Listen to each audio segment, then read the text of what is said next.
jornada, una breve explicación. Y bueno, pues comentaros que casi hoy es una especie como de retomar las jornadas de la oficina de planificación que llevábamos un tiempo sin hacerlas. Estábamos un poco ausentes, el público nos reclamaba insistentemente, pero que no hacéis jornadas, ¿y qué pasa aquí? Bueno, pues ya volvemos. Hemos estado ocupados, hemos estado centrados, ya sabéis, en la planificación. Fue la consulta pública de los documentos iniciales, recibimos aportaciones, hemos estado respondiendo, elaborando nuevos documentos, a la vez hemos estado haciendo los temas importantes de la cuenca del Ebro. A principios de este mes salieron ya el documento consolidado, los documentos iniciales, hicimos una rueda de prensa y os informamos a todos a través de ese listado de correos electrónicos que tenemos, de 4.000 correos a los cuales os informamos de todas las novedades de la planificación, y ahora estamos ya pues pendientes de publicar la nueva fase de planificación, que son lo que llamamos los temas importantes, que saldrán este viernes. Saldrá en el BOE, presumiblemente el inicio de la consulta pública, es decir, que a partir del sábado tendremos otra vez 6 meses para tratar esos temas importantes, y además sin parar el ritmo, porque prevemos que a final de octubre del año que viene el borrador del plan tiene que estar. O sea que ya estamos metidos en una vorágine de planificación, ya estamos empezando a hablar en serio, los temas ya encima de la mesa, pues ya empieza a ser importante tratarlos bien, encajarlos en el plan, y bueno, pues eso es el trabajo que tenemos durante los próximos meses. Pero hoy no vamos a hablar de esto, hoy vamos a hablar de un tema nuevo, bastante novedoso. No es que sea nuevo, los lagos y los humedales llevan toda la vida, ¿verdad? Lo que sí que es nuevo es el impulso que queremos darle desde la Confederación a un tema que ya en realidad pues hay que empezar siendo un poco humildes y diciendo que esto ya, el artículo 18 del Reglamento de Planificación del año 2007 ya nos decía que teníamos que establecer y definir en el conjunto de caudales ecológicos de la cuenca del Ebro no solamente los ríos, sino que también teníamos que pensar en los lagos y humedales. Y hablaba lo que se llamaba requerimientos hídricos de lagos y humedales. Bueno, pues entonces, siguiendo esa norma, un poco tarde, pero esperemos que con pasos seguros y firmes y progresivos, pues ir avanzando y adentrando en este tema. Y para ello, pues surge este trabajo. Pensar que los caudales fue un proceso progresivo también, los caudales ecológicos en los ríos, en el 14 había 42 puntos, en el 16 había 69, en el 23 había 600 puntos ya al ponerlos en todas las masas de agua, y en el 27, en el plan que estamos elaborando ahora, vamos a terminar el componente de caudales ecológicos en ríos, completando con los caudales generadores, caudales máximos y tasas de cambio. ¿Y dónde quedan los lagos y humedales? Los lagos y humedales son importantes, son fuente de biodiversidad y son espacios de alto valor ambiental. Eso lo sabemos todos. Cada año en el Día de los Humedales lo ponemos encima de la mesa y decimos que son unos espacios muy importantes. También hay que decir que en ellos son ambientalmente muy cuidados, ese estado de conservación favorable hay que trabajar para él, pero es que la administración hidráulica también son unos espacios alejados de esa concepción de la gran cabecera de los ríos, entonces una especie como de laboratorios cerrados con variables muy controladas, de manera que nos permiten ensayar y estudiar pues esas componentes del ciclo hidrológico de una forma bastante precisa. Es verdad que la administración hidráulica como tal no se ha centrado siempre más en los ríos por los recursos que ofrece, pero los humedales han estado ahí y es importante también que trabajemos para su conservación y preservación y para su estudio. Aparte que los humedales también son centro de utilización, muchos de ellos tienen usos de agua asociados, muchos de elellos reciben retornos de la actividad humana y por tanto también tenemos que velar por su conservación. En el plan del 23 se incluyó una medida para que fuera un primer paso, que era hacer un primer estudio piloto de humedales en la cuenca del Ebro. Y en ello es en lo que estamos hoy reunidos.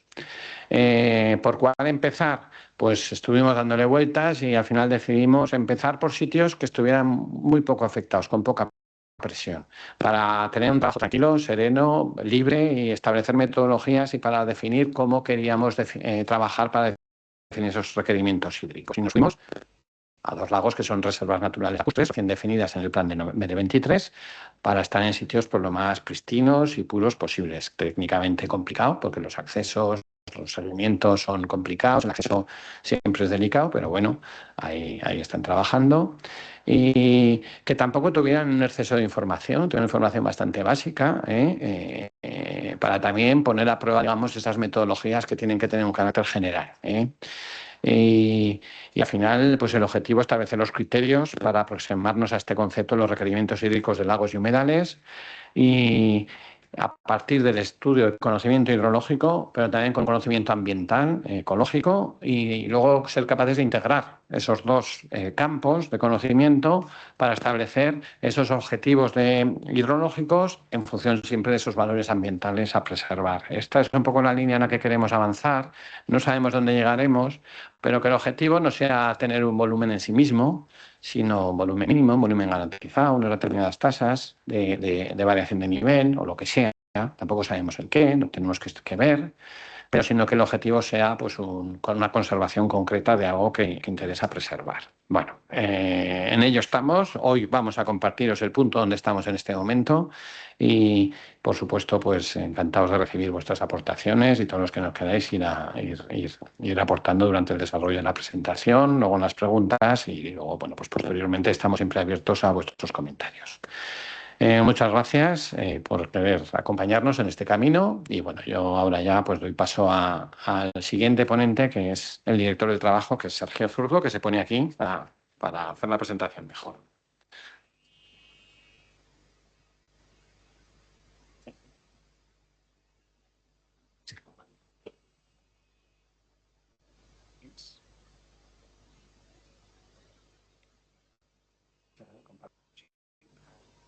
A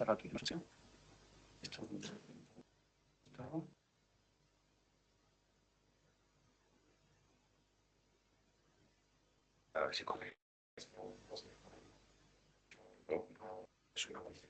Hola, buenos días. Se ve bien, me imagino, sí. Bueno, mi nombre es Sergio Zurdo, director de los trabajos, y os voy a presentar pues un poco en estos escasos 10 minutos que tengo para no robarles tiempo a los compañeros que van a explicar la parte más importante, los trabajos Buenas. los trabajos, Sí. perdonad, si podéis apagar los micrófonos para... ¿Quieres decir algo? Bueno, ya serán 11 minutos entonces. Os voy a explicar un poco el plan de trabajo y me trataré de ceñir a los 10 minutos que hemos puesto, ¿vale? Recordad lo que ha dicho Miguel, esta sesión va a ser grabada y va a ser publicada en la página web de Confederación junto al resto de documentación, a ser posible mañana, para que podáis acceder a ella libremente y volverla a escuchar cuando queráis o consultar la documentación. El resto de los trabajos también se irán subiendo conforme se vayan teniendo.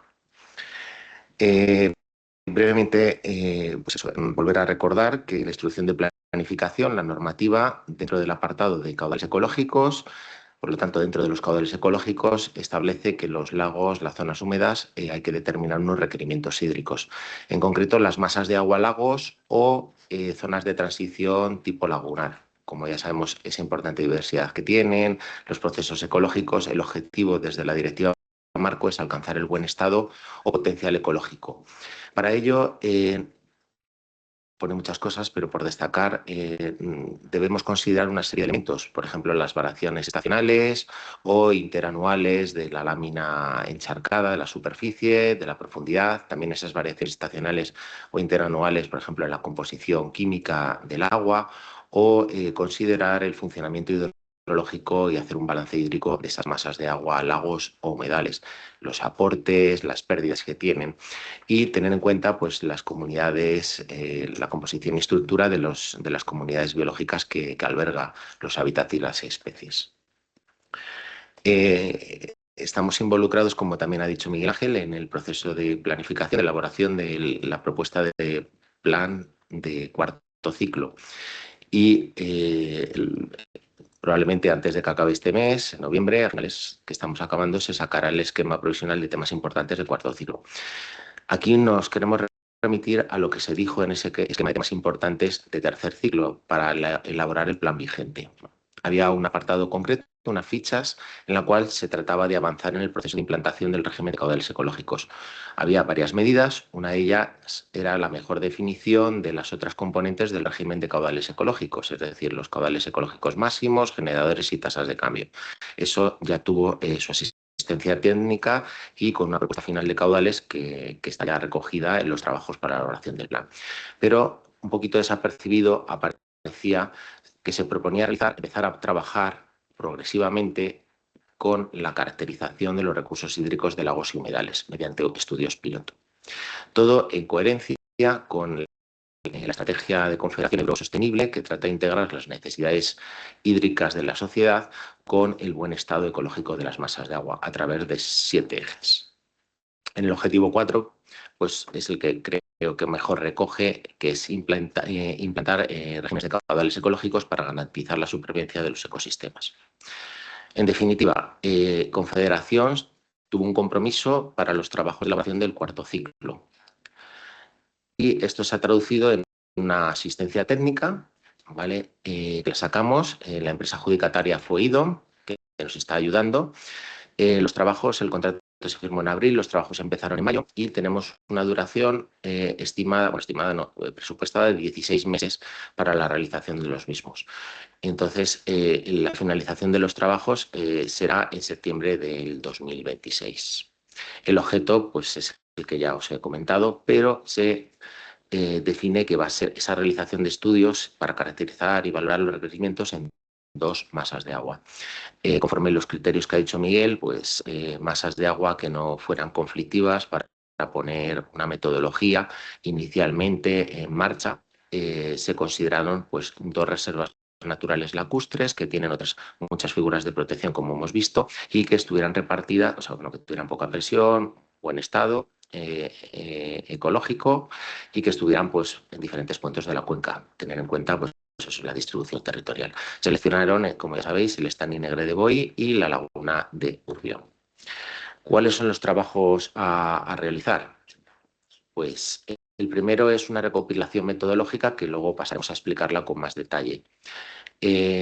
Hemos tratado de recoger todos los estudios, experiencias, trabajos sobre requerimientos hídricos, tanto a nivel internacional como a nivel más centrados en Europa, como dentro de otras cuencas hidrográficas de España, como también dentro de la propia cuenca hidrográfica del Ebro. Esto para nosotros va a suponer que lo que vamos a presentar, pues las bases del conocimiento científico-técnico de qué se sabe sobre requerimientos hídricos de lagos y humedales y cuál es la metodología para estudiarlos. También os vamos a contar hoy esa recopilación de información sobre estos 2 lagos ya concretos que tenemos, cuál es la caracterización inicial con la que contamos, su localización, geología, geomorfología, los hábitats naturales, las especies de fauna y flora que contienen, el tema de la hidrología y la calidad de las aguas, qué figuras de protección tiene, Red Natura 2000, Parque Nacional, Ramsar, Reserva Natural Lacustre. Hemos mirado los planes de gestión de estos espacios, qué usos, qué presiones tienen, qué impactos, por ejemplo, batimetrías que están hechas, las caracterizaciones. Intentaremos, si puede ser, pues, concertar algún tipo de cita o entrevista, reunión con expertos para que nos puedan apoyar. Hoy, dentro de las acciones de información y participación que se vienen realizando desde hace bastante tiempo, desde que Miguel Ángel está como jefe de la oficina de planificación, surge la idea de esta jornada inicial para presentaros los trabajos. ¿Vale? Ha tenido buena acogida, 136 inscritos, ahora mismo están 81 personas conectadas, más unos 15, 20 estaremos aquí en la sala, o sea que hemos generado bastante interés. Más o menos la mitad corresponden a administraciones públicas, en particular estarían incluidos empresas, que es el segundo grupo, y luego los usuarios. Indudablemente, como os ha dicho Miguel Ángel, estamos abiertos a que nos contéis todo lo que se os ocurra, a vuestras aportaciones, sugerencias y comentarios después de la reunión o más adelante en el proyecto, ¿vale? Para estudiarla, recogerla, a ver si nos puede ayudar. También está presupuestado visitas de campo. Ha sido importante la obtención de permisos. Recordad que estamos en figuras de protección de alto nivel ambiental y ha requerido eso. Para caracterizar los elementos, para identificarlos sobre el campo, se han realizado recorridos integrales de toda la cuenca vertiente y de la propia laguna, en los cuales pues, se han identificado esos elementos abióticos, hidromorfológicos, hidráulicos, por dónde entran las aguas, por ejemplo, más significativas, qué faunas ha localizado, vegetación o qué usos y presiones ha tenido. En concreto, en el pliego están presupuestados 4 visitas con todos los inconvenientes que tienen estos sitios remotos que están.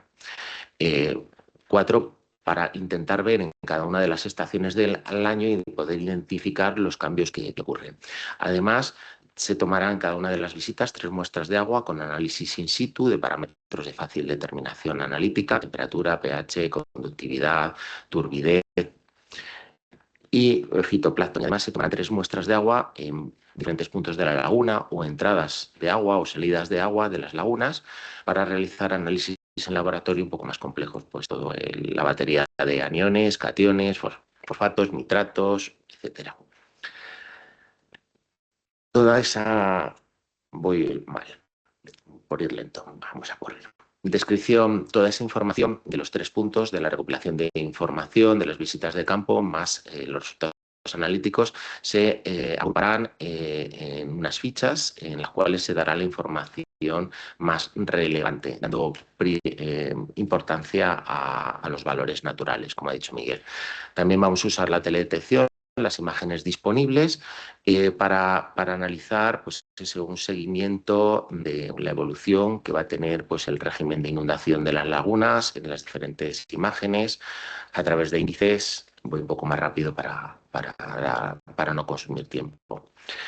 El balance hidrológico, pues en cada una de las lagunas se estudiará las aportaciones, pues, que temperaturas, precipitaciones, la inundación, las entradas superficiales, subterráneas que puedan tener. Consideraremos también las salidas por evapotranspiración, estudiaremos la temperatura, las estaciones meteorológicas, salidas de escorrentía superficial, subterráneas, y con las imágenes de detección y el balance, pues aparte de las observaciones en campo, será esos balances calibrados para una correcta modelización.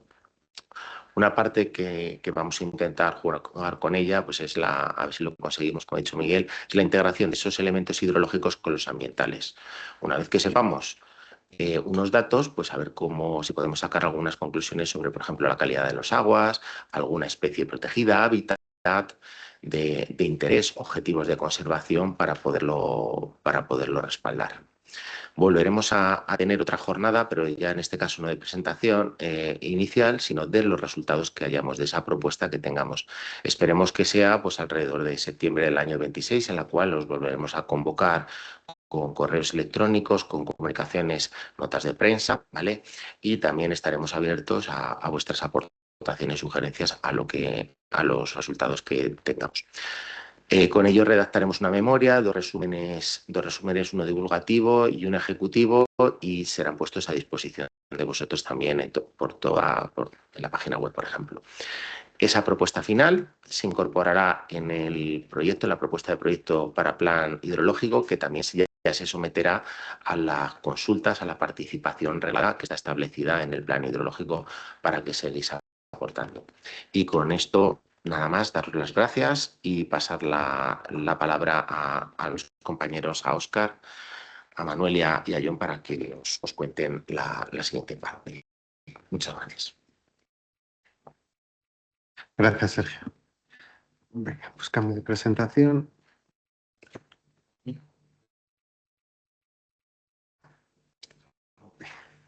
Pues buenos días, soy Óscar Ruiz de la empresa IDOM.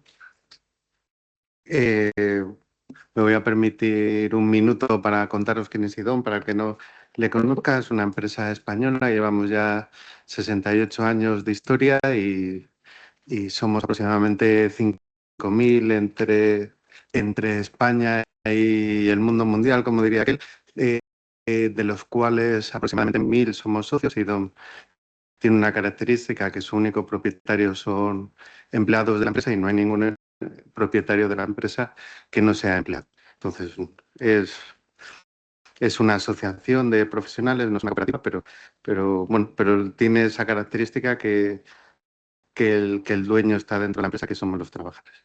Y luego tenemos 45 oficinas distribuidas por el mundo, unas 10 en España y el resto por todo el mundo, América del Norte, América del Sur, Oceanía, Asia, África, en todas partes, y ya hemos hecho proyectos en 125 países. Y nada, no cuento más porque no tengo mucho tiempo. A mí me toca la parte más rollo, que es la recopilación de los datos y la recopilación de la metodología. Tengo que ir muy rápido y luego ya dejo a Manuel y a John la parte divertida. Bueno, 2 lagunas incluidas en el estudio, el Estany Negre de Boí y la laguna de Urbión. Empezamos pues por el Estany. Entonces, está en Lleida y en un extremo de la cuenca, casi nos hemos salido de la cuenca y casi nos hemos salido del país. Y la característica, pues, que está en el Pirineo catalán, en Lleida y en un parque natural. Aquí tenéis un poco una imagen un poco más cerca. En la última versión ya el lago no está solo, sino está asociado a otros 3 lagos o estanis, como se llaman en la zona. Es un lago de alta montaña, septentrional, profundo, de aguas ácidas, una superficie de casi 10 hectáreas, muy alargado, como podéis ver en la forma, 600 por 200. Y luego, así como característico, la cuenca vertiente son 1.300 hectáreas y la profundidad máxima de 35 metros. Aparte de estar a 2.130 metros, que cuando hacemos los ensayos de ir a recoger las muestras de agua para los ensayos, pues se nota. Ahí están una de las principales diferencias con la otra laguna, la laguna de Rubión. Estos parámetros de agua son de la documentación que hemos recogido, no es de nuestros ensayos que irán en la fase posterior, porque, como ha comentado Sergio, nosotros tenemos que hacer 4 muestras en las 4 estaciones y llevamos 2. Entonces, y por eso también se alarga tanto el proyecto, porque necesitamos coger. Nos queda invierno y primavera, ¿no? Entonces, aquí como característica, pues es la transparencia, que curiosamente se está perdiendo, y también la baja concentración de tanto nitratos como fosfatos. Bueno, en la parte geológica eh, estamos en granito, varias partes de granito, 3 tipos de granitos distintos, y luego que estamos pues en una zona glaciar que se mezcla las propias características propias del modelado glaciar con sus morrenas y tal, con los propios canchales de erosión y de evolución típicos de alta montaña. Entonces, es una zona, una cuenca muy grande, alta escorrentía superficial, y es una zona donde escorrer el agua en superficie. Además, como tiene fuertes pendientes, es muy energética. Precipitación 1.200, 1.500 milímetros al año, que también es bastante diferente al otro lago. Y entonces, pues la cuenca, 1.200 hectáreas, recarga el lago, y el dren es el río Noguera de Tor, que sale del lago. La estructura de varios lagos hace que los otros lagos hagan como depuradora natural. Entonces, lo que llega al Estany Negre es una agua ya muy limpia, muy clarificada, y por eso su estado oligotrófico propio. Sorprendentemente, el estado ha pasado de ser muy bueno a inferior a bueno, por la presencia de algas y fitoplancton. Aunque nuestros resultados no ha salido gran cosa, bueno, de esa ya hablaremos más adelante, pero está aumentando. Luego hablaremos de impacto. Vegetación y fauna, luego hablará más John del tema, pues aparte de fitoplancton, macrófitos, microcrustáceos, lo más significativo en este lago es la presencia de peces. La presencia de peces que es una especie invasora y eso hace que se modifiquen las características propias del lago, ¿no? Aparte, pues estamos en un parque natural y entonces, pues claro, hay especies protegidas, algunas relacionadas con el agua, como el desmán o el murciélago ribereño o tritones, ranas y tal, y otras que viven en esa zona no tan relacionadas con el agua como el quebrantahuesos o el rocayo. Figuras de protección, pues tenemos todas las que se puede tener, parque natural, parque nacional, Ramsar, CEPA, CEC, LIC y reserva hidrológica, la que no tienes porque no existe.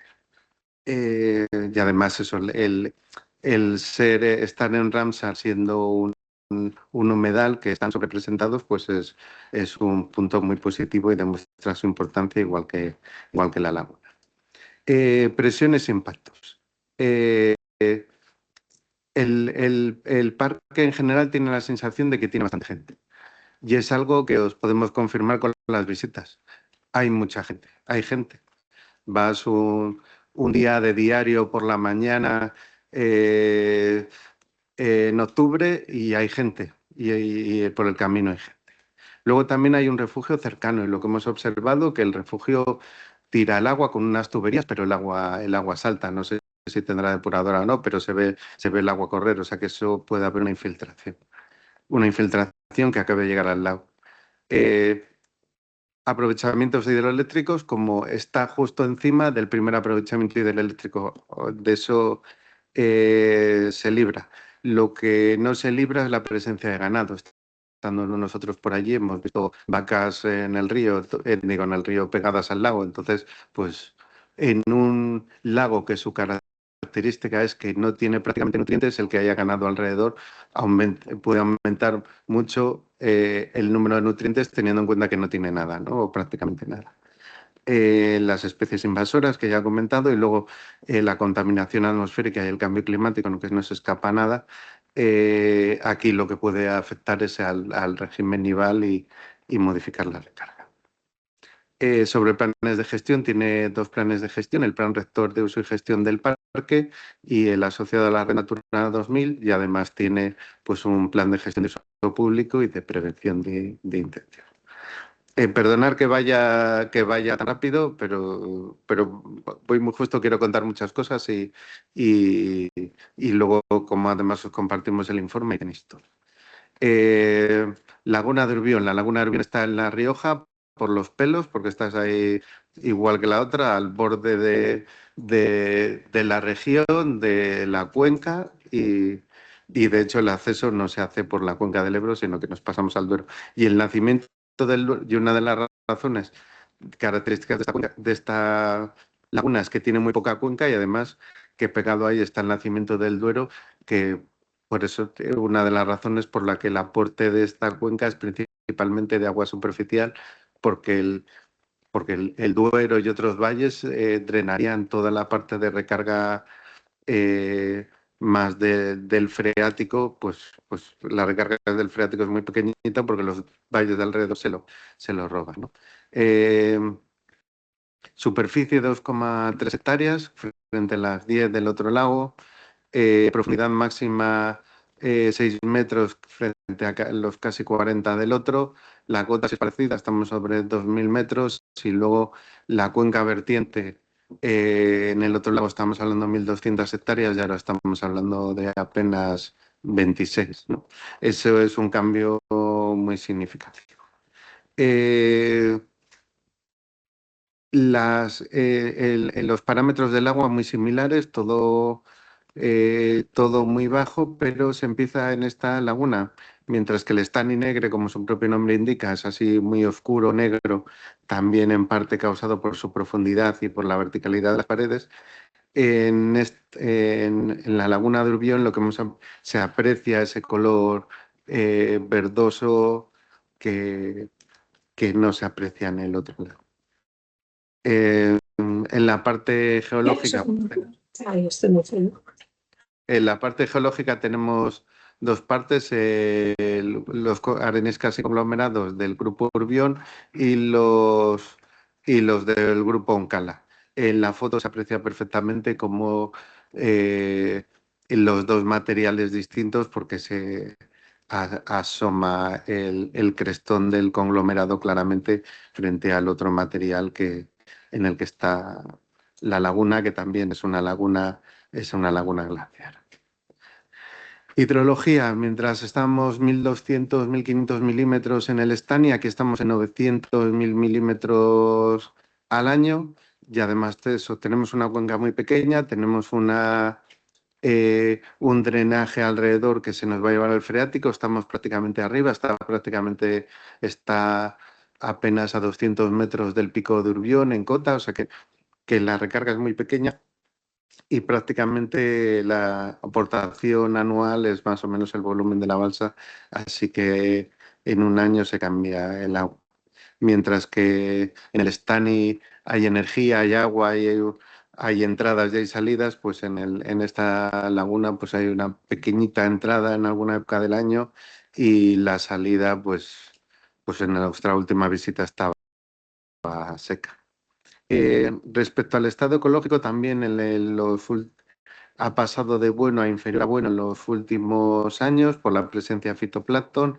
Y bueno, y en la anterior veis que en la noticia del Heraldo Diario de Soria que, que señalaba que la laguna de Urbión empezaba a verse afectada por la eutrofización, igual que la cercana Laguna Negra. Respecto a fauna, pues no hay peces, entonces el que no haya peces pues permite el desarrollo de anfibios, y en la foto pues una de nuestras fotos, la mayoría de las fotos de la presentación son sacadas a las visitas, pues un tritón que estaba ahí tranquilamente al solete, que en el Estani negro no podría estar porque sería alimento para los peces, ¿no? Y entonces, aparte estamos en una zona también protegida, pero la importancia de que en estas zonas de laguna, la laguna de Urbión está en un sistema con 10 lagunas, y la laguna de Urbión es la única que mantiene el agua todo el año, ¿no? Entonces, de los 10 especies de anfibios presentes en La Rioja, 8 no están en estas lagunas, y teniendo en cuenta que es la más importante de la zona, pues y tenemos la importancia para los anfibios. Y luego pues hay otros elementos tanto propios del agua como no. Aquí no tenemos como figuras de protección, no tenemos un parque nacional, pero tenemos Ramsar, tenemos CEPA, tenemos CEC y Inventario Español de Zona Húmeda, también reserva de caza y reserva hidrológica lacustre. Presiones de impactos. Aquí también tenemos el tema de la ganadería. También hemos visto ahí pues vacas, caballos, cabras, y tenemos unas hermosas fotos de la última visita donde estaba lleno de cacas de vaca, pues todo lo que es una franja de 30 o 40 metros alrededor del lago. Entonces, teniendo en cuenta que la recarga es superficial, pues todo eso va a acabar en el lago y puede ser una clara fuente de contaminación y de cambio de ese estado oligotrófico con mucho más nutrientes. El turismo es mucho menor que en el Estani, pero también un poco más, entre comillas, salvaje. O sea, estando nosotros allí hemos visto a gente bañándose desnuda en el lago, en un lago que está prohibido bañarse. Pues la gente se baña y hace lo que quiere porque hay menos gente, menos control, y, y abusa de ello. También tienen planes de gestión, tenemos el del Ramsar y el Red Natura 2000. Y bueno, con esta rápida introducción me paso al parte de metodología. Venga, pues más o menos. Por un lado, los indicadores, que es lo que nos va a servir luego en la metodología eh, para tener los puntos de control para que la metodología la podamos aplicar. Tenemos los más clásicos, los físico-químicos, pH, temperatura, conductividad, sólidos disueltos, que está relacionado con lo anterior, la turbidez que está relacionada con lo anterior, los nutrientes y luego los clásicos de depuración de demanda química o biológica de oxígeno. Pero luego tenemos otra parte muy importante que no se hacía en los estudios clásicos más de ingeniería civil como soy yo, al final ingeniero de caminos, tienes esa deformación, que son los biológicos, de vegetación, avifauna, microinvertebrados, los peces, las comunidades microbianas, que son muy importantes y que es un factor que se va a utilizar para determinar la hidrología. Al final es el objetivo del proyecto, relacionar unos con otros y meterlos en la metodología. El método más clásico en la planificación hidrológica pues es el método hidrológico. Entonces es el más simple. Se basa en que analizamos los caudales de entrada, los caudales de salida y considerando los caudales de entrada para este y para todos los demás, pues caudal de entrada, eh, la parte de precipitación, ríos afluentes y el aporte del freático, y en la salida, pues los ríos de salida, las tomas o captaciones, evaporación e infiltración, ¿no? Entonces, en los métodos hidrológicos, lo que hace es determinar qué porcentaje de caudal es el mínimo, es el referencia o es el máximo, y con eso se hacen unos porcentajes que definen en qué cuartil estamos para definir en qué estado hidrológico está. Si estamos por debajo, por ejemplo, del 10%, pues nos llega poco, y si estamos por encima del 90%, pues tenemos mucho. Entonces es el método más simplista. Los métodos hidrobiológicos se basan en la modelización de la cantidad y adecuación del hábitat físico a las especies objetivos. Entonces, son útiles cuando la supervivencia de una especie depende de las condiciones hidrológicas. El problema su limitación es que se va a centrar en una especie objetivo. El típico ejemplo del sur, que por ser llamativo, pues los flamencos. Se analiza la vida y reproducción de los flamencos. Entonces nos fijamos en eso y la hidrología la basamos en que el flamenco no tenga problemas, pero se puede olvidar del resto. En la otra cara, los holísticos. Vamos a considerar todo: hidrología, hidráulica, hidrogeología, geomorfología, ecología, botánica, todo. Pero no es tan científico, entre comillas, no es tan... Si el flamenco necesita X, pues le damos X y estamos cumpliendo, sino que requiere un análisis a largo plazo de todo el ecosistema, necesita la participación de expertos y del juicio experto para desarrollar el proceso, y su virtud de la participación y la visión holística es su propia limitación, pues depende del juicio experto. A veces lo sabéis, y con estas cosas de agua cada día más, unos opinan verde, otros opinan azul, y no hay forma de que el de verde diga amarillo y el de azul diga amarillo, y no hay forma de aclararse. Y luego tenemos una mezcla de los dos, más complejo que el primero y más simplificado que el segundo, que es a lo que tendemos. Entonces vamos a una doble aproximación: por un lado hacia el humedal y el régimen de inundación, y por otro lado la necesidad de las hábitats y las especies. La limitación: la información, que dispongamos de información. Si no disponemos de una información correcta, pues al final se convierte en el hidrológico.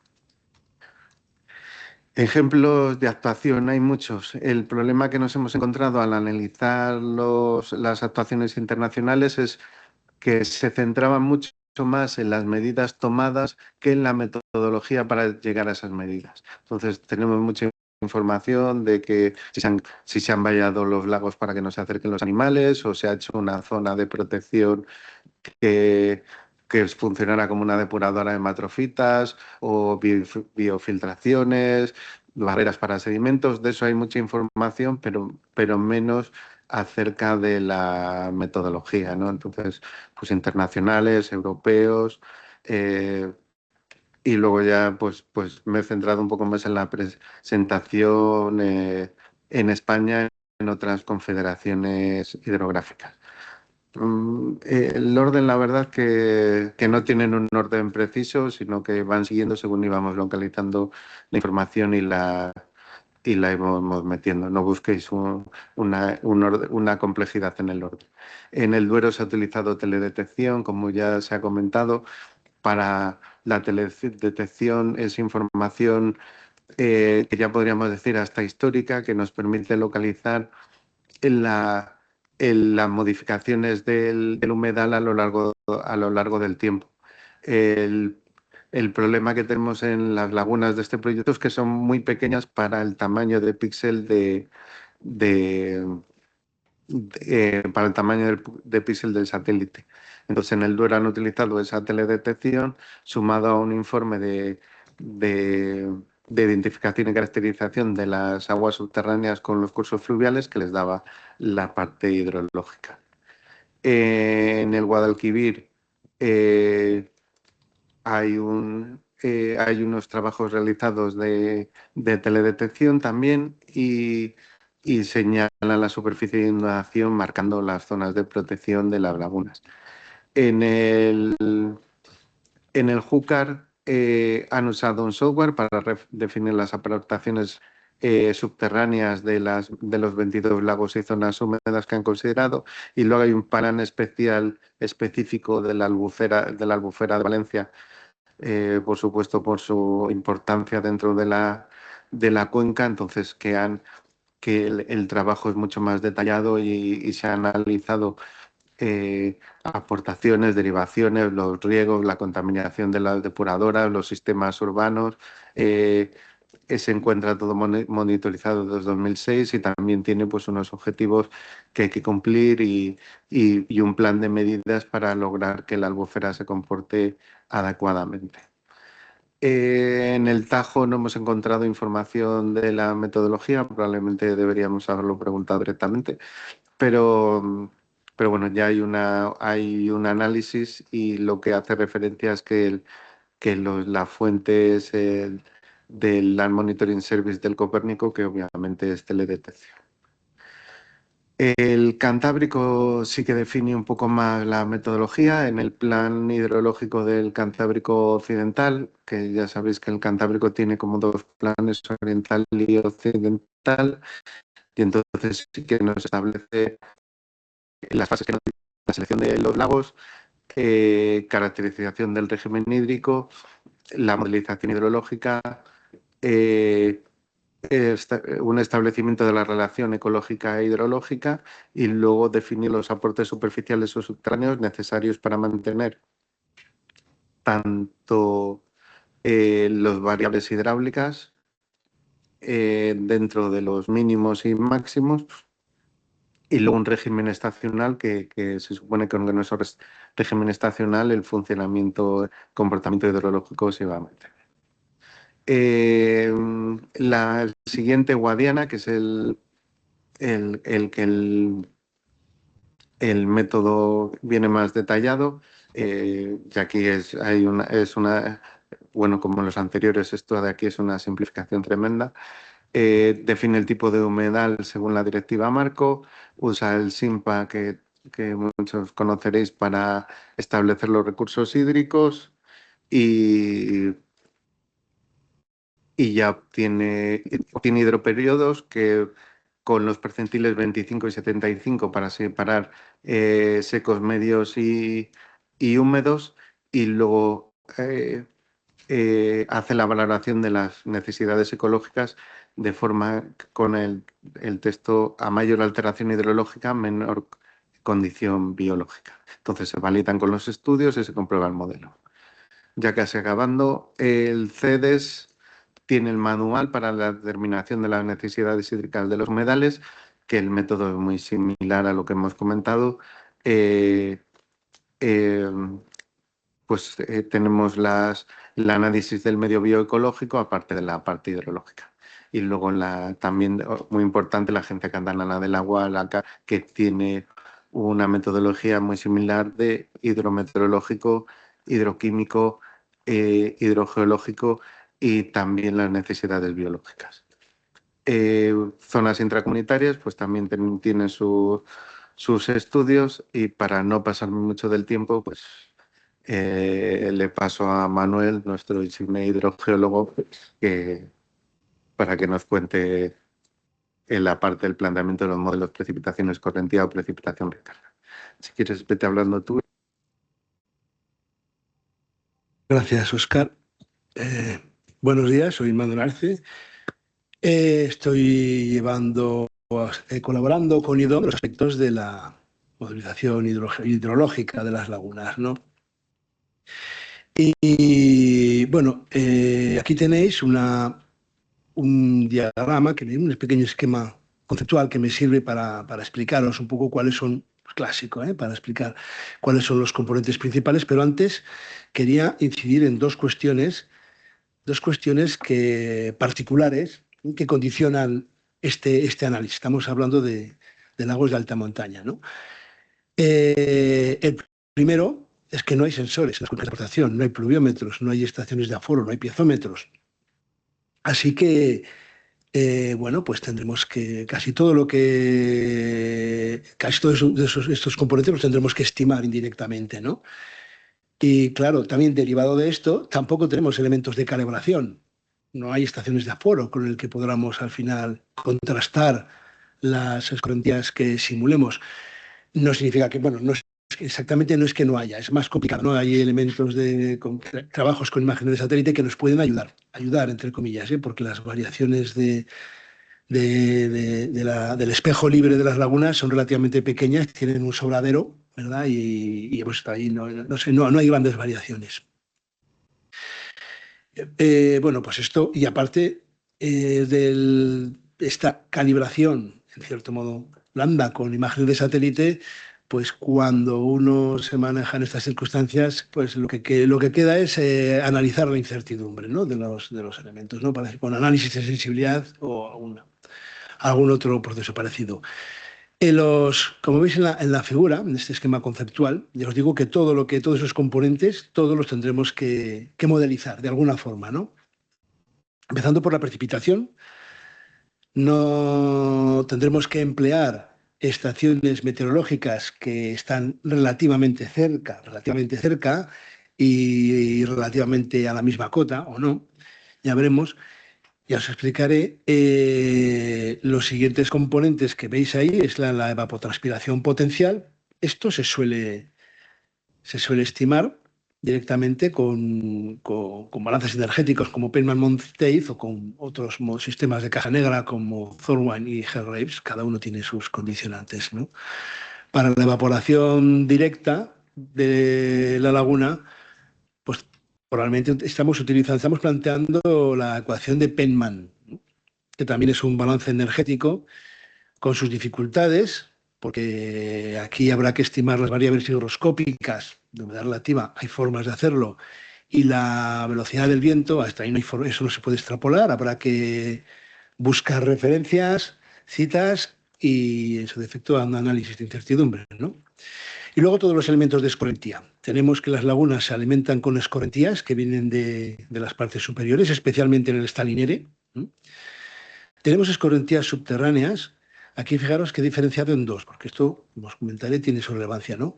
Hay una escorrentía subterránea subsuperficial, ¿no? A través de tapices cuaternarios que son rápidos, que permiten una regulación pequeña, pero bueno, entre semanas y meses. En la laguna de Urbión hemos visto rezumes laterales al final de verano.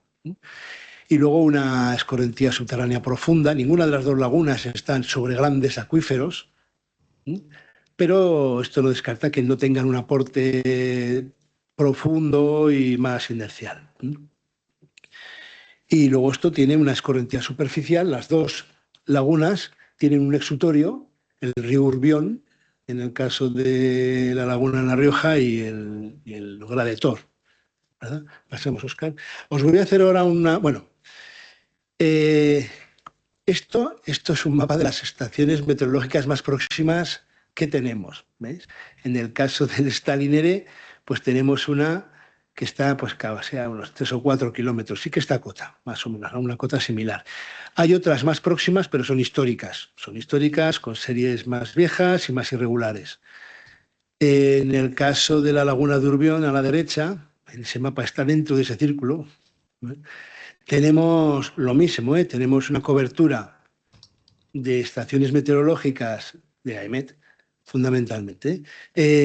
Algunas vigentes, otras históricas, pero ya están a una distancia prudencial, ¿no? Bueno, aquí también en este análisis de la pluviometría también nos apoyamos en el SIMPA, que conocéis, es el sistema, el modelo de precipitaciones con régimen natural que se utiliza a nivel estatal y que se emplea como referencia en los planes hidrológicos, ¿no? El SIMPA ya es un modelo elaborado, trabajado, y nos viene bien por cuanto, primero, nos aporta una distribución espacial de precipitaciones, temperaturas y evapotranspiración. La evapotranspiración del SIMPA está basada en Penman-Montet, lo cual está bien. Y además nos permite también tener un análisis ya realizado de los gradientes topográficos, ¿no? Para precipitación, temperatura y evapotranspiración. Una de las cuestiones, de las peculiaridades para hacer este balance en estas lagunas es que aquí la acumulación y la fusión de la nieve modulan muy fuertemente el régimen fluvial, ¿no?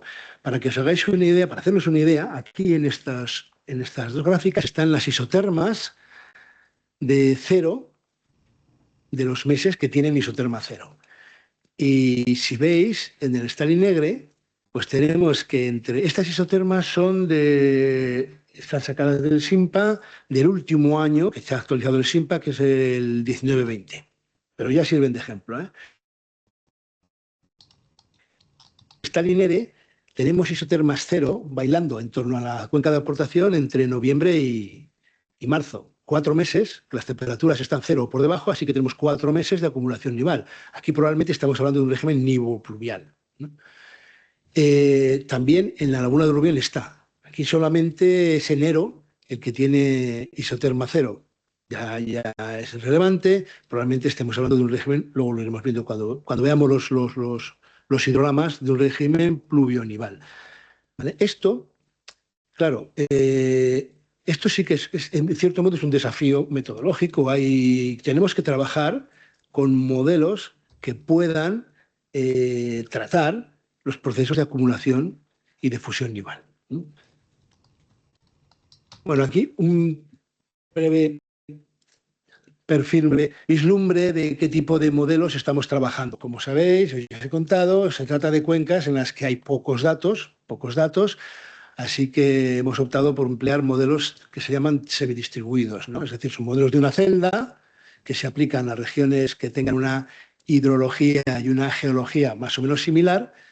En el caso de Urbión puede ser una celda, en el caso de el Stalinegre, pues son varias lagunas, habrá que emplear varias subcuencas, ¿vale? Y en cada una de ellas, estos son unos diagramas muy sencillitos, se aplican balances hidrometeorológicos. Al uso no tengo mucho tiempo. Hay un método también que se empleó aquí en el primer ciclo de planificación. El balance hidrometeorológico, el problema que tiene es que, bueno, su característica es que requiere de parámetros de los que vamos a tener poca información, fundamentalmente la reserva útil del suelo y fundamentalmente los umbrales de escorrentía, ¿no? Para soslayar este tema hay otro método que se empleó en el primer ciclo de planificación para calcular infiltraciones en régimen natural, que acopla este balance hidrometeorológico clásico con los estados de humedad del suelo, del número de curva, te permite soslayar la dependencia del análisis de la dependencia del parámetro de reserva útil del suelo y trabajar con datos que te lo permiten estimar a través del número de curva, ¿no? Y bueno, tuvimos resultados, pues eso, unas aproximaciones muy interesantes, ¿no? Y todo esto, como os comento, al final habrá que integrarlo en modelos analíticos semidistribuidos que trabajen con nieve.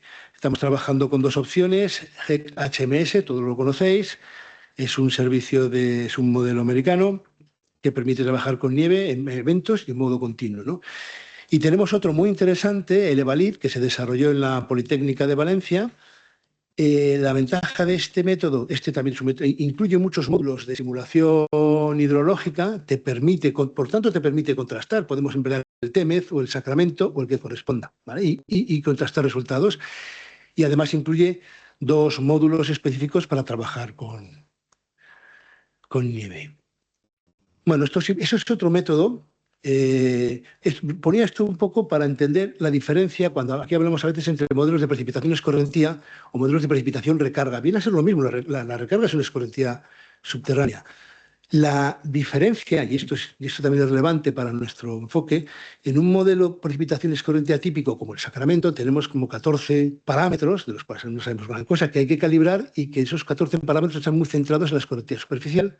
O tenemos modelos como el Balan, que es un modelo que llamo de precipitación recarga, en la que, como veis, todos estos son parámetros, lo que está en la tabla son parámetros para el suelo, para el acuífero y para la zona no saturada, pero son parámetros que atienden mucho a el subsuelo. Por tanto, son muy buenos para estimular la recarga, no tanto para la escorrentía superficial, ¿no? Como el Sacramento, por ejemplo, sería bueno para la escorrentía superficial, pero no es tan bueno para la recarga. Vale, rápidamente voy a hablar, que me quedan apenas 2 minutos, de cuáles son los caracteres de estas lagunas. La laguna de Urbión, es que ya lo ha introducido Óscar, no hace falta hablar mucho más, ¿no? Es una laguna de origen glaciar, está a cota de 1988 metros. Bueno, lo leéis aquí, pero básicamente aquí quiero hacer referencia a una cosa. Esto es el mapa 1.50.000. La laguna tiene unos depósitos morrenos, que es donde está la laguna, y en todas las laderas hay acumulaciones de depósitos de laderas, ¿no? de canchales, ¿no? El grupo Oncala en sí es un acuitardo, no es una zona muy permeable, pero las zonas superiores, por alteración, albergan flujos hipodérmicos. Y cuando vas allá, en las escorrentía superficial es un fenómeno estadísticamente muy raro, que solo sucede durante grandes tormentas, pero el resto del año hay una escorrentía hipodérmica que va bajando hacia la laguna y que permite que tenga mucho más estacionalidad, ¿no? Pasa, si quieres, las entradas principales para la laguna de Urbión es la precipitación, líquida o en forma de nieve, la escorrentía por la ladera, durante las tormentas y los deshielos, el aporte subterráneo, ¿no? Pero sobre todo, más que el profundo, me refiero a que este aporte subterráneo subsuperficial que os comentaba, ¿no? Que tiene su relevancia. Las salidas, aparte de la evapotranspiración y la evaporación, es el drenaje superficial hacia el nacimiento del río Urbión.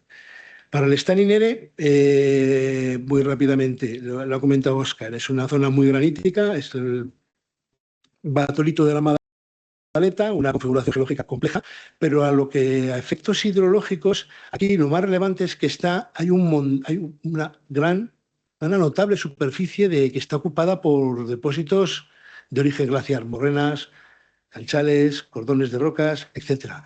Casi el 20% de la zona de aportación son estos depósitos cuaternarios que permiten esos flujos subsuperficiales que están vigentes todo el año, ¿vale? Sin más, yo creo que rápidamente, es un lago de alta montaña, emplazado en la masa. Aquí hay masa de agua subterránea, no había en el otro. Pásalo, que esto ya lo hemos visto ya, sí.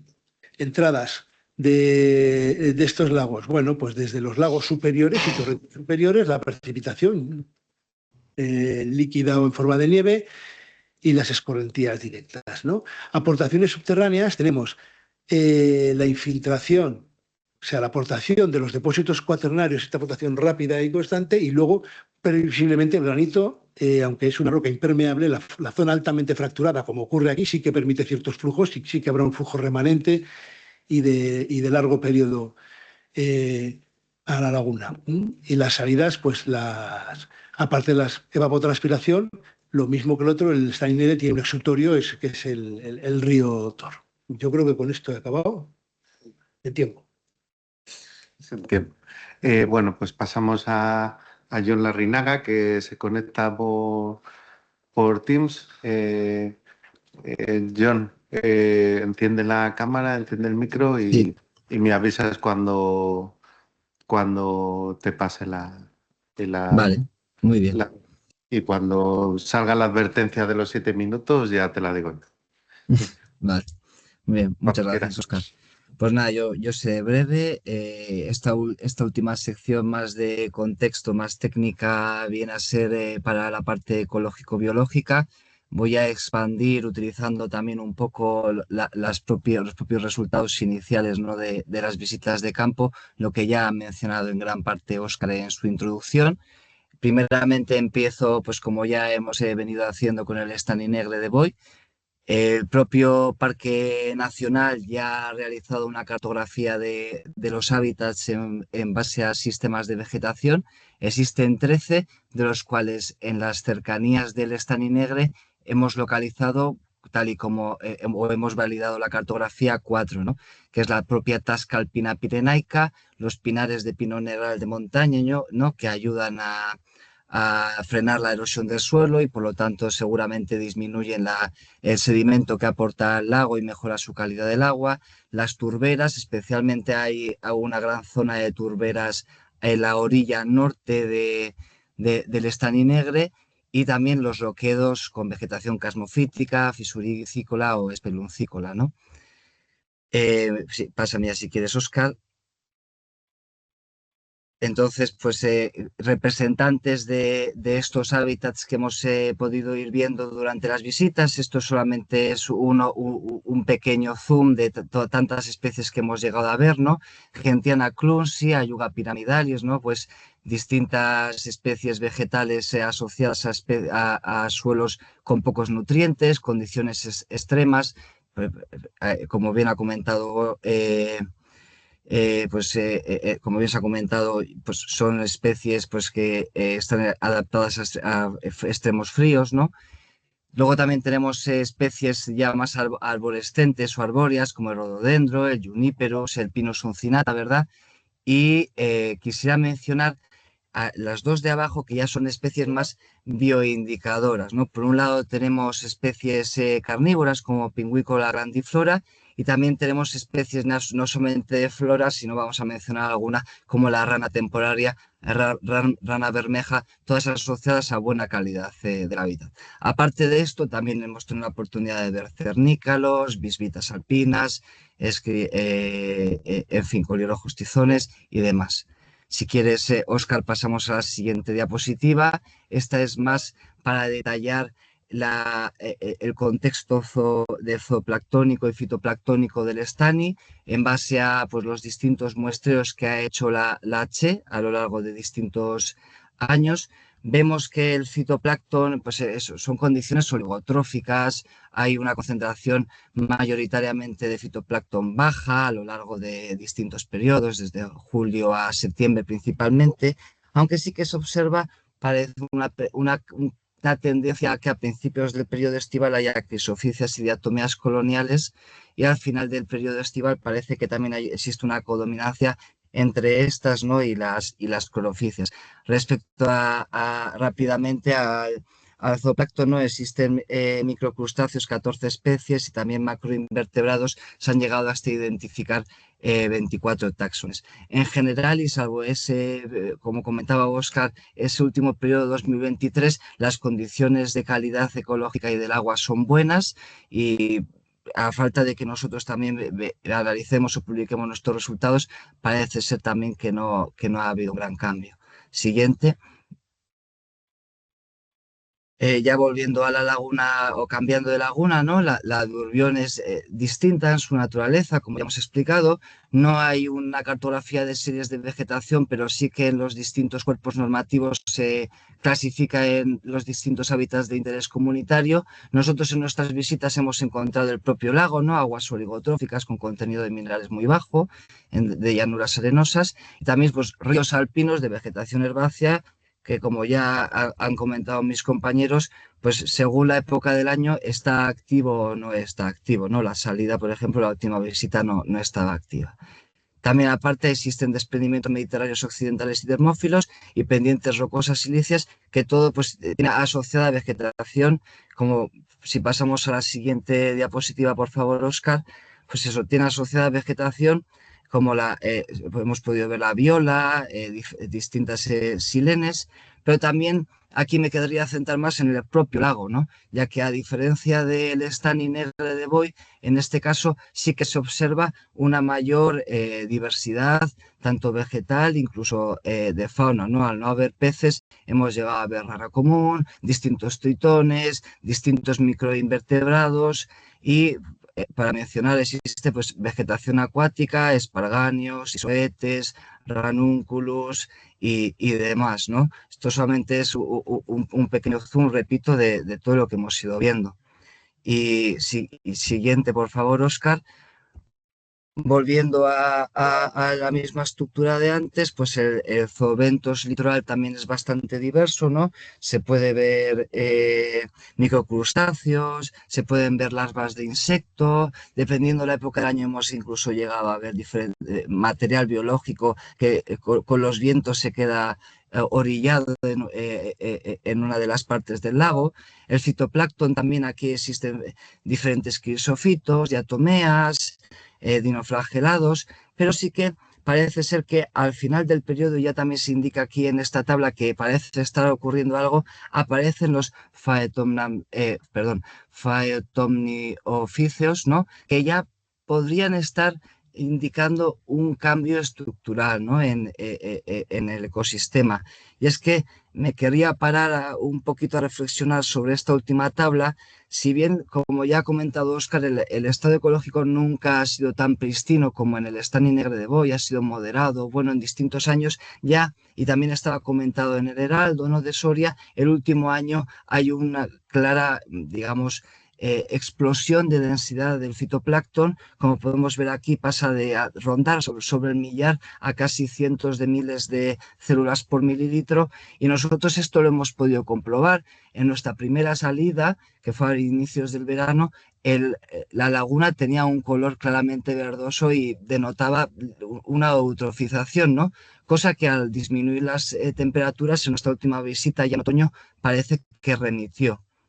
Y ya para terminar, mi última diapositiva se la quiero dedicar, Óscar, si puedes pasar aquí, se la quiero dedicar a todo esto que hemos ido explicando, qué relevancia tiene, ¿no? Y nosotros en el informe tratamos de mencionar y explicarlo mediante el contexto de los beneficios que los ecosistemas proveen a la sociedad, ¿no? Los servicios ecosistémicos.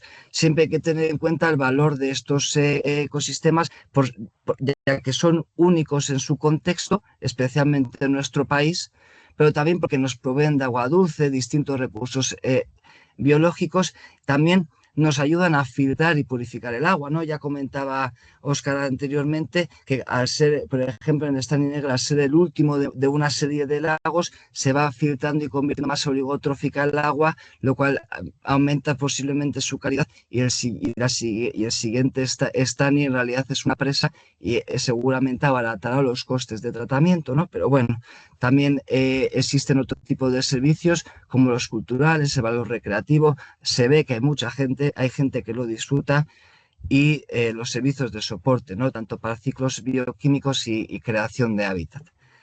Por mi parte, esto es todo. Óscar, creo que te dejo terminar.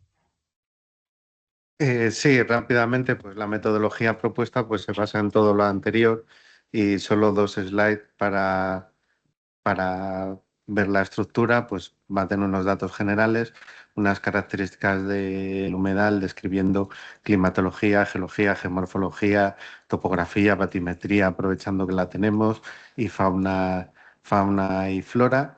Luego las presiones e impactos que ya en parte ya lo hemos trabajado, los valores de conservación del humedal, porque uno de los criterios que define las metodologías que he comentado, aunque no me he fijado en ello, es que el rango de protección afecta a lo que hay que considerar en la protección. en el balance hídrico, la propia hidrología, luego la relación entre la ecología y la hidrología, y ya finalmente las necesidades hídricas del humedal para cumplir la parte hidrológica, pero también la hidrobiológica. Y nada más, gracias por su atención, y ahora, si no me equivoco, tenemos turno de preguntas. Gracias a todos. Bueno, efectivamente no te equivocas. Ahora hay un turno de preguntas, bueno, y de comentarios, todo lo que queráis decir. Nos hemos pasado un poquito del tiempo, pero bueno, yo creo que requería que se explicara bien, bueno, la propuesta metodológica y lo que se ha hecho, y que ahora profundicemos precisamente en eso. En realidad, luego hay una reunión aquí, con lo cual no tenemos margen de tiempo. Como máximo a las 12 menos cuarto tenemos que abandonar la sala. Entonces, damos turno de preguntas y os ruego que, bueno, pues que en los comentarios y en las preguntas procuréis ser, bueno, lo más directos o concretos que os sea posible. ¿Comentarios? Hola. Adelante. Sí. Hola, buenos días. Yo soy Jorge Jodar, del Instituto Geológico y Minero de España. Me ha sorprendido no ver en las presentaciones ninguna evolución de la lámina de agua en ninguna de las dos lagunas. No sé si es porque no existe. No hemos llegado a ello. Que no hemos todavía, o sea, estamos en una fase. Bueno, perdona que te he interrumpido. No. Déjale que acabe. Déjale que acabe. Por favor. Pregunto porque entiendo que se dispone de esa información, ¿no? No se dispone de esa información porque no hay una medida en las lagunas de niveles, ni de caudales, ni de nada, y entonces es el trabajo que vamos a hacer a partir de topografía y batimetría, y con la teledetección vamos a intentar hacer una estimación de la variación de niveles en la laguna a lo largo del tiempo. Y entonces en ese proceso es en el que estamos ahora. No, yo lo digo porque todo el tema de la modelación que ha venido explicando el señor hidrogeólogo, igual no tiene mucho sentido si no tienes esos datos de evolución histórica. Claro, entonces, como no hay medidas de niveles de los lagos, el punto de partida, que es muy habitual en los métodos, como os he comentado, es poder tirar de la teledetección, y eso estamos haciendo. De todas formas, sobre todo en el Estany Negre va a ser complicado porque las paredes son muy verticales y la laguna de Urbión tiene un poco más de margen, pero lo que hemos observado es una variación anual pequeñísima, y entonces pues supongo que la evolución en el tiempo sea similar. Pero bueno, trabajando en lagunas, la evolución de esa cota de la lámina de agua se puede medir de manera sencilla metiendo un aparatito que genere esas series de nivel de agua con la presión que se pueden instalar con facilidad. Sí, pero como no tienen, pues no tenemos ese dato. Bueno, y otra cuestión interesante es a la hora de definir el aporte o el rol que juega cada uno de los elementos del balance en la evolución de esta lámina de agua de las lagunas. Supongo que el tema de las analíticas mayoritarios y todo lo que se pueda echar. También he echado de menos que no se midan el contenido isotópico en esos términos del balance y, sobre todo, en la precipitación. ¿Cómo vas a medir la evolución de un sistema si no mides la función de entrada, que en muchos casos fundamentalmente viene de la mano de la precipitación? No hay datos isotópicos de precipitación, no hay ninguna estación meteorológica, y las condiciones para hacer campañas isotópicas, bueno, son complicadas por los accesos. Hay buena parte del año que es muy difícil llegar o no se puede llegar.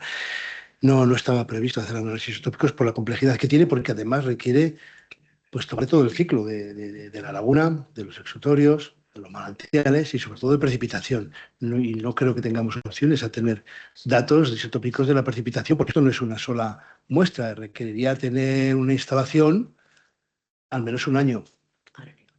Pero eso se pone en un pluviocaptor y se va recogiendo muestras, no tiene más complejidad. Si en el marco de este proyecto, no está previsto en este marco de este proyecto hacer ese tipo de instalaciones. Sí, Jorge. En estos momentos precisamente estamos desarrollando el planteamiento metodológico. Este trabajo es un estudio piloto para ello. El planteamiento inicial es utilizar lo que haya. No teníamos previsto ni sensorización nueva, ni nuevos equipamientos, digamos, específicos. Es una primera exploración. Obviamente sabemos que nos encontramos con comentarios como el tuyo o caras como la tuya diciendo, hombre, esto se puede hacer. Pero precisamente eso queremos que sea la conclusión del trabajo, ¿no? Establecer luego propuestas metodológicas que se tengan que valorar en futuros trabajos para de alguna manera poder hacer mejor esos balances y esas cuentas. ¿Hasta cuánto? Aquí hay una cuestión de escala. Si el siguiente plan vamos a hablar de hacer 9, que es un poco lo que los temas importantes se propondrá, claro que todo lo que hagamos se puede hacer en 9, y luego vendrán más. Entonces, las metodologías que se ajusten a las necesidades. Obviamente, a la hora de hablar de requerimientos hídricos, una figura, una evolución de los volúmenes de los embalses, de las funciones de entrada, es básico. Ahora lo haremos con lo que haya. Ese es el objetivo del trabajo, hacerlo con lo que haya. No vamos a hacer cosas nuevas, eso sería para desarrollos posteriores o conclusiones, digamos, recomendaciones para el futuro. Es un poco el escalado que queríamos tener. Yo tenía aquí una pregunta, necesidad de sensorización, tú me las has cogido. Entonces, bueno, esto será como conclusiones. Ahora lo que vamos a hacer es resolverlo con lo que hay, pero hasta el final. Es decir, no centrarnos en hacer un mejor balance, sino resolverlo con lo que haya, pero llegar hasta el final. Reflexiones con las interrelaciones con el medio ambiente, con lo que haya también, con la información que haya, para ver esa exploración de al final cómo hacerlo en ese digamos, momento último, ¿no? Es lo que queremos hacer en este trabajo. Además, yo creo que es la gran virtud que tiene, ¿eh? Que, por supuesto, todo se puede hacer mejor, todo se puede elaborar mejor, sí, pero eso supone tiempos y costes que a lo mejor no es lo más imprescindible. No lo sé, es lo que vamos a reflexionar en el desarrollo de este trabajo. Hoy es una primera reflexión de planteamiento metodológico. Los trabajos se seguirán haciendo, terminaremos durante el año que viene, lo presentaremos otra vez y a partir de ahí seguiremos trabajando. Este tipo de comentarios o aportaciones como las tuyas son muy interesantes para ese desarrollo futuro. Pero ahora, en este momento, ya sé que hay cosas que se pueden hacer fácilmente, pero ahora lo que está previsto es esa idea, digamos, con lo que hay. Con lo que hay, luego fijaros 4 visitas de campo. Luego, fijaros, he tomado unas muestras físico-químicas con medición biológica y tal, pero una cosa siempre muy sencilla, que cualquier especialista sobre un tema concreto de estudio de humedales lo desborda, pero queremos ir a esa generalidad, es el objetivo de este enfoque. ¿Vale? Esto que comenta Miguel está al hilo de una cuestión que había en el chat que proponía por qué no hubiera sido más completo, o sea, nos preguntaba que si no hubiera sido más completo hacer el análisis en 2 zonas húmedas diferentes, una de ellas en llanura y otra con grandes presiones en ella.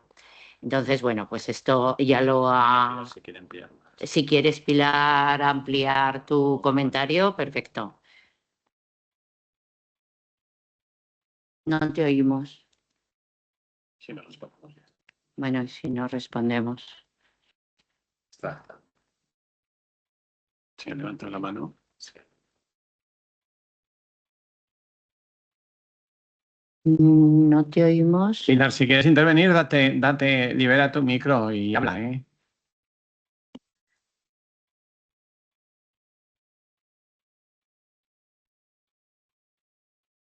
No te estamos escuchando, si no respondemos, ¿eh? Y si no respondemos. Venga. Eso. Sergio. Sí.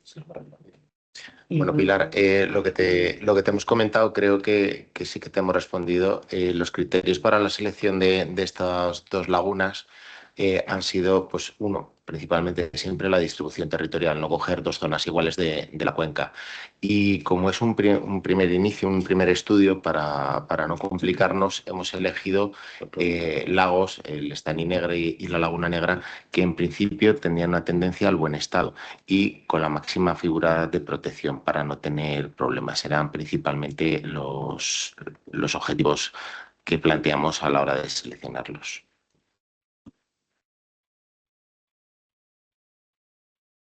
Aquí hay otro comentario de Sara Calero que dice que el Estany Negre se encuentra dentro de la red de referencia de los lagos para la evaluación del estado ecológico además de estar incluido en las redes de seguimiento de los efectos del cambio climático y de los efectos de la contaminación atmosférica.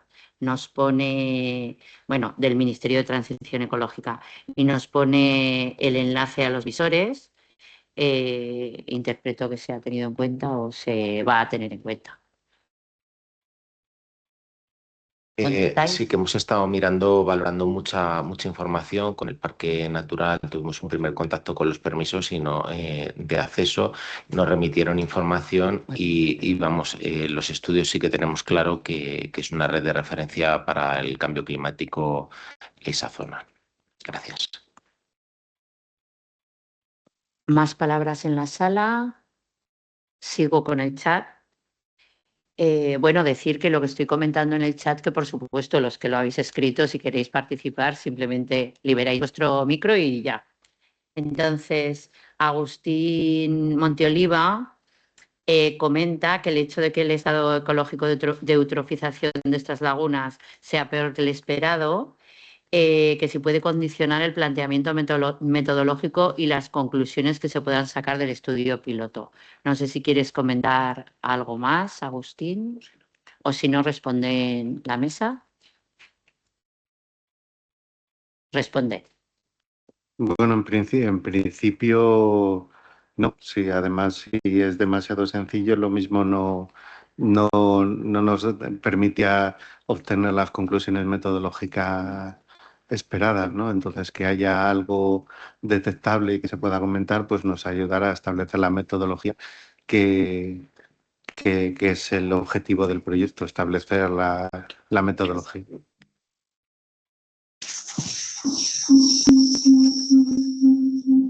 Se acopla. A ver. Sí, la verdad es que o sea, precisamente por eso también estamos en este tipo de humedales. Pensábamos que íbamos a estar en una situación ideal, con pocos problemas, las masas de agua estaban en buen estado, ¿verdad?, de partida. Y sin embargo ahora nos vemos que las dos masas de agua pues están en estado, pues en mal estado. Entonces esto es también Bueno, lo no que... tanto como en mal estado, pero no llega al bueno. No llega al bueno. Entonces, claro, esto también la naturaleza pues nos va dando lecciones cada vez que intentamos estudiarla. Pues bueno, ahí tenemos efectivamente una situación en la cual estamos teniendo problemas y en metodología lo vamos a tener en cuenta y tendremos que ver pues, el porqué, de qué manera esos volúmenes tienen que ver. Iremos viéndolo, pero obviamente la relación entre el estado de conservación, la calidad, el estado ecológico y los requerimientos hídricos es un tema que es clave y claro que se tienen que alimentar. Por eso también hemos querido empezar en estos embalses de cabecera, sin problemas, porque cuando vayamos a sitios donde pueda haber más exceso de presión. Bueno, aquí problemas, pues estamos hablando del turismo y la cabaña ganadera que siempre habría ganado en este tipo de humedales. Bueno, ahora hay más, pero fijaros que estamos con presiones muy controladas. Cuando vayamos a otro tipo de sistemas en zonas bajas, de llanura, bueno, pues la realidad va a ser totalmente distinta. Entonces, es mejor ensayar las metodologías en sitios donde estemos más, vamos, con menos condicionantes, aunque aún así los vamos a tener. Entonces, bueno, todo esto es un aprendizaje, ¿eh? Sí, buenos días. Soy Antoni Palau de la Universidad de Lleida. No sé si puedo intervenir. Perfecto, bueno, Toni. Gracias. A ver, a mí me han generado bastantes dudas la presentación. Ya haré llegar un escrito con las consideraciones que he encontrado. Pero la pregunta que me gustaría clarificar es qué es lo que exactamente se quiere regular digamos, con esta línea metodológica. O sea, la aportación mínima necesaria a los lagos y humedales o la estructura mínima necesaria para que esos lagos y humedales se conserven. Se parece, pero no es lo mismo. Una cosa es regular, digamos, el balance hídrico y el otro es regular el volumen superficie de la masa de agua en cuestión, ¿no? Y yo creo que este punto es esencial para clarificar a dónde se quiere llegar. La instrucción de planificación apunta más a los requerimientos hidrológicos de las masas de agua. Pero claro, si esto al final hay que traducirlo de alguna forma, pues se traducirá en una relación superficie-volumen distinta a la natural para esas masas de agua que hemos sometido a esos requerimientos mínimos, ¿no? Por lo tanto, yo creo que esto es esencial clarificarlo. En este sentido, la segunda parte, que para mí es la interesante, ¿qué relación superficie-volumen, en definitiva morfología, hay que garantizar para que una masa de agua continúe funcionando? Pues aquí hay que entrar en datos, lógicamente, morfométricos y no solo las curvas ipsográficas de cota nivel o cota superficie, hay muchos más descriptores. Yo esto encuentro una carencia importante en el trabajo, ¿no? Y después lo que ha dicho Pilar también de introducir otras masas de agua distintas. Claro, ¿qué se va a conseguir con el resultado de modelizar dos cuencas prácticamente prístinas? Pues muy poco, porque no tenemos capacidad de regular las aportaciones a estas cuencas, no podemos simular nada. Por tanto, yo creo que es imprescindible introducir en el estudio masas de agua en las que se pueda modificar las aportaciones y ver la respuesta del sistema, porque es que si no, no vamos a conseguir ver nada, ¿no? Bueno, después, al hilo de más comentarios, yo creo que modelizar el balance hídrico de estas cuencas, particularmente el Estany Negre de Boí, que no de Boi, a ver si también ponemos el acento donde toca, porque si no distorsionamos el nombre. Si no se tiene ni densidad ni grosores de nieve, se me antoja muy difícil poder llegar a una modelización hidrológica importante, y más en estas zonas que, como se ha comentado, pues tienen unos periodos de inhibición importantes. Nosotros hemos hecho trabajos en cuencas altas de Andorra y la verdad es que es un problema importante y que da unas distorsiones en los resultados muy notables. Ha corrido la idea también durante mucha parte de la presentación que el Estany Negre, como recibe las aguas de los lagos de arriba, está más depurada el agua. Bueno, esto depende, ¿no? Porque claro, también aumenta la cuenca, aumenta por tanto la superficie ganadera que puede, digamos, ser objeto de introducir nutrientes, y en todo caso esto habría que evaluarlo en términos no solo de aportación, sino de estructura de la masa de agua y tiempo de renovación del agua, que es una variable que no aparece en ningún sitio y que es fundamental. Bueno, insisto, hay muchas cosas. Hay un trabajo muy interesante hecho en el Parque Nacional de Aigües Tortes y Estany de Sant Maurici por Luis Camarero y Jordi Catalán sobre el flujo subsuperficial, que yo creo que sería interesante que se recuperara y se estudiara. Y bueno, yo me he quedado un poco, digamos, desconcertado con la metodología. Espero que se pueda llegar a buen puerto, pero me he quedado un poco desconcertado. Creo que se está intentando aplicar metodologías de caudales ecológicos, haciendo unos trajes a medida para unos objetivos en los que no tienen cabida estas medidas. Por ejemplo, todo el tema de hábitats es imposible de escalarlo a una masa de agua lenítica. Es imposible. Pero bueno, si alguien se atreve, pues adelante. En fin, este era un poco mi comentario, ¿eh? Gracias. Gracias. Tony, muchas gracias por la aportación. Por supuesto que lo que nos mandes o sigamos hablando, pues encantados de seguir dándole vueltas y mejorando el tema desde tus aportaciones, ¿eh? Bueno, lo que decía antes, que esto es un comienzo. Entendemos la complejidad que tiene este tema.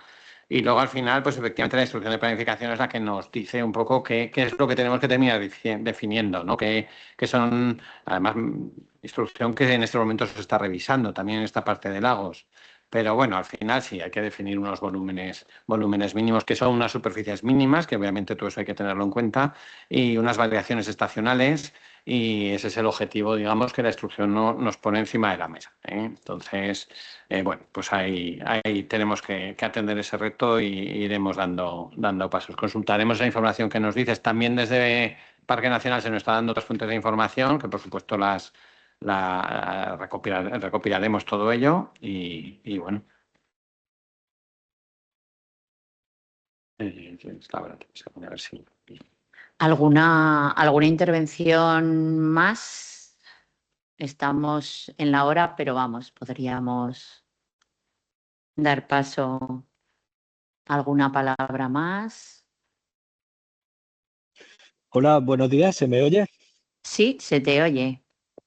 Hola, buenos días. Mira, que había levantado la mano. Soy Rafa Sánchez,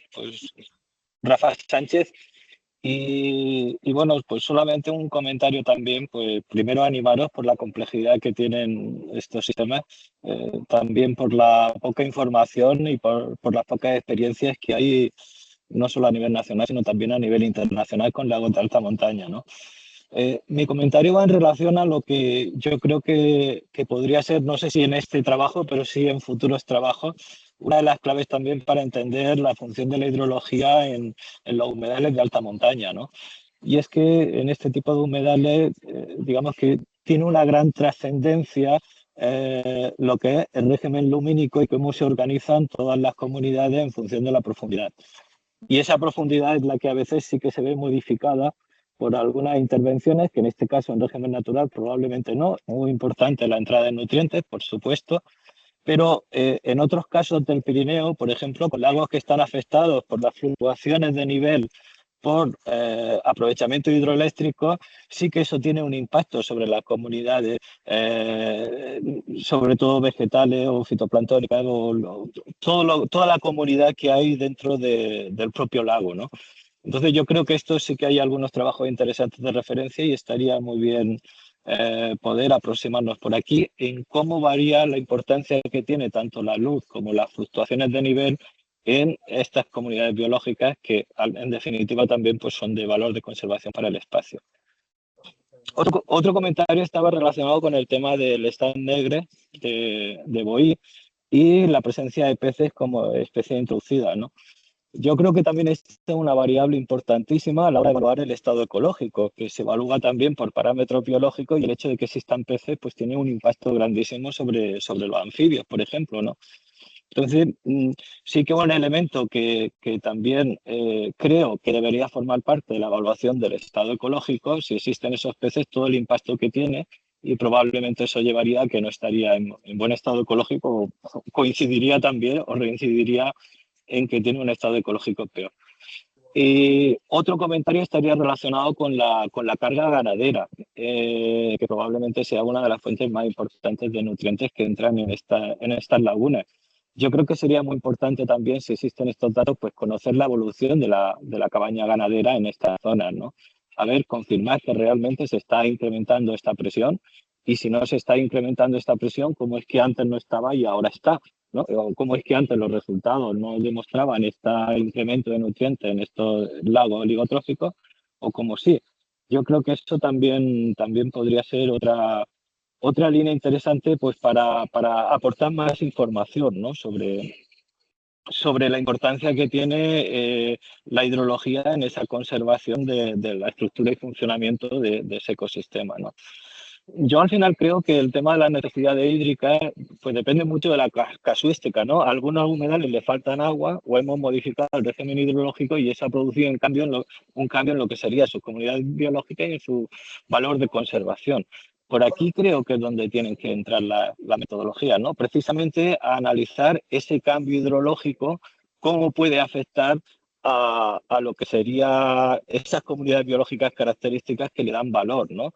Y ahí es donde yo entiendo, más allá de la literalidad de la instrucción de planificación, que no solo la relación de superficie en relación a unas aportaciones de agua o un balance hídrico, sino también cómo esa modificación, por ejemplo, en los niveles, en la rapidez de los niveles, o puede tener ese impacto ecológico, y ahí es donde yo creo que pues habría que poner una limitación, ¿no? Las necesidades no son de tener un objetivo de bañera, sino de bichos. Sí, perdona, y con esto ya acabo y esto ya es lo último. No, pues a ver, yo creo que también sería muy interesante en el estudio de casos, pues un poco en la línea también que comentaba Antonio Palau, ¿no? De decir, oye, tenemos dos lagos de alta montaña, uno está en condiciones prácticamente prístinas, otro pues, afectado por aprovechamiento hidroeléctrico, y estudiar las diferencias que hay a nivel de las comunidades, pero sobre todo dentro del lago. Y ya está. Y animaros. Y por supuesto contar con, bueno, ya a través de Miguel Ángel, pues con nuestra ayuda, con mi ayuda particular para poder echar una mano en lo que haga falta. Muchas gracias. Muchísimas gracias. Jorge, y será la última palabra ya que Sí. tengamos. Voy a aprovechar que aquí somos muy tímidos todos y nadie quiere preguntar. Y voy a aprovechar este turno de palabra que vuelve. Mi comentario va en función de esos materiales, esa zona de alteración correspondiente pues, a esos materiales periglaciares que generan lo que aquí se ha llamado como un flujo subsuperficial, que en otros sitios se llama un flujo subterráneo, porque esos materiales periglaciares forman per se un acuífero sinsoestricto, ¿no? Entonces, respecto a esos flujos, los modelos conceptuales que se han presentado aquí hoy, en todos ellos se sobreentienden que son flujos de entrada a las lagunas, cuando casi todas las lagunas en general tienen flujos de entrada y flujos de salida. Entonces, en lugar de hablar de esa entrada de agua subterránea que alimenta la laguna, es más común hablar de esa variación en el flujo de agua subterránea, que puede ser positiva o negativa en función de si entra más o sale. Lo digo porque en el caso de la Laguna Negra, la Stein Negra, es difícil saber porque los balances son complejos, porque además hay salida de agua por un cauce superficial, pero en el caso de la Laguna de Urbión, se sabe que hay ese aporte subterráneo de entrada y se sabe que hay un aporte subterráneo de salida porque el agua de la laguna, si no, sería hipersalina. Tendríamos una laguna que sería endorreica y no es el caso. Luego el agua se escapa subterráneamente. Entonces, a la hora de hacer esos balances, tener en cuenta que ese delta de flujo o ese delta de aporte subterráneo puede ser de entrada total o de salida total, cuando tú haces el flujo de agua subterránea. Bien, ¿Respondes muy rápidamente o no hace falta? Bueno, no, es que es porque tienen otra reunión y tenemos que despejar la sala, simplemente por eso. Entonces, Pero vamos, vale. no, que muy procedente y muy agradecidos. Entonces, bueno, pues gracias a todos. El chat, como las referencias están ahí, pues las tendremos en cuenta. Y por supuesto, pues bueno, ya sabéis dónde estamos, cómo contactar con nosotros y os mantendremos informados sobre otras jornadas o sobre el avance de los trabajos. Y hasta otra. Muy bien. Gracias. Gracias.